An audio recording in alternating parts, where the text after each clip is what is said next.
নমস্কার বন্ধুরা, প্রবল গতির বেগ নিয়ে কিন্তু বাংলার দিকে ধেয়ে আসছে ভয়ঙ্কর ঘূর্ণিঝড় রিমাল। আবহাওয়া দফতরের পূর্বাভাস অনুযায়ী আগামী 20 মে থেকে বঙ্গোপসাগরে কিন্তু পরপর দুটি নিম্নচাপ তৈরি হবে এবং মে মাসের 22 থেকে 24 তারিখের মধ্যে উড়িষ্যা, পশ্চিমবঙ্গ, বাংলাদেশের উপকূলবর্তী অঞ্চলে এই ঘূর্ণিঝড়টি আছড়ে পড়তে পারে। ঘূর্ণিঝড়ের প্রভাবে ভয়াবহ ক্ষয়ক্ষতির আশঙ্কা রয়েছে উপকূলবর্তী অঞ্চলগুলিতে। প্রবল বৃষ্টির সাথেই ঝড়ো হওয়ার জেরে ঘরবাড়ি ভেঙে যেতে পারে, কারেন্টের খুঁটি ও গাছপালা উপড়ে গিয়ে হতে পারে বিপত্তি। এছাড়াও বন্যার পরিস্থিতি তৈরি হতে পারে উপকূলবর্তী জেলাগুলিতে, যার ফলে ইতিমধ্যেই লাল সতর্কবার্তা জারি করেছে আবহাওয়া দফতর।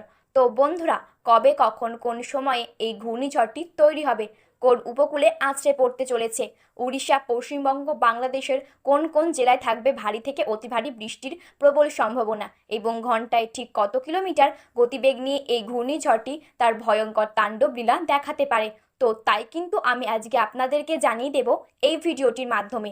ভিডিওটি শেষ পর্যন্ত দেখবেন এবং আবহাওয়ার যে কোনো গুরুত্বপূর্ণ আপডেট সবার প্রথমে পেতে হলে এই চ্যানেলটি সাবস্ক্রাইব করে পাশে থাকা বেল বাটনটি অল করে রাখবেন।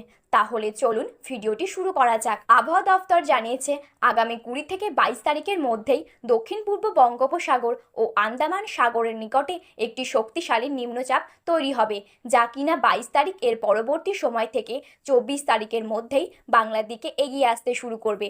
ঘূর্ণিঝড়টি যখন ল্যান্ডফল করবে তখন ঘন্টায় এর সর্বোচ্চ গতিবেগ 170 থেকে 180 কিলোমিটার পর্যন্ত হতে পারে। আবহাওয়াবিদরা জানিয়েছেন আপাতত উড়িষ্যার উপকূলবর্তী এলাকাতেই এই ঘূর্ণিঝড়টি আছড়ে পড়ার আশঙ্কা রয়েছে, তবে পরবর্তীকালে ঘূর্ণিঝড়টির দিক পরিবর্তন করে পশ্চিমবঙ্গের দীঘা, মন্দারমণি ও সমুদ্রবন থেকে শুরু করে বাংলাদেশের কক্সবাজার উপকূলবর্তী অঞ্চলে আছড়ে পড়তে পারে। ঘূর্ণিঝড়ের প্রভাবে বাংলার উপকূলবর্তী জেলাগুলিতে ভারী থেকে অতি ভারী বৃষ্টির পাশাপাশি সমুদ্র উত্তাল হয়ে উঠতে পারে। সেই আশঙ্কায় পর্যটকদের মন্দারমণি সমুদ্র সৈকতে না যাওয়ার পাশাপাশি মৎস্যজীবীদের গভীর সমুদ্রে মাছ ধরতে না যাওয়ার নির্দেশ দেওয়া হয়েছে।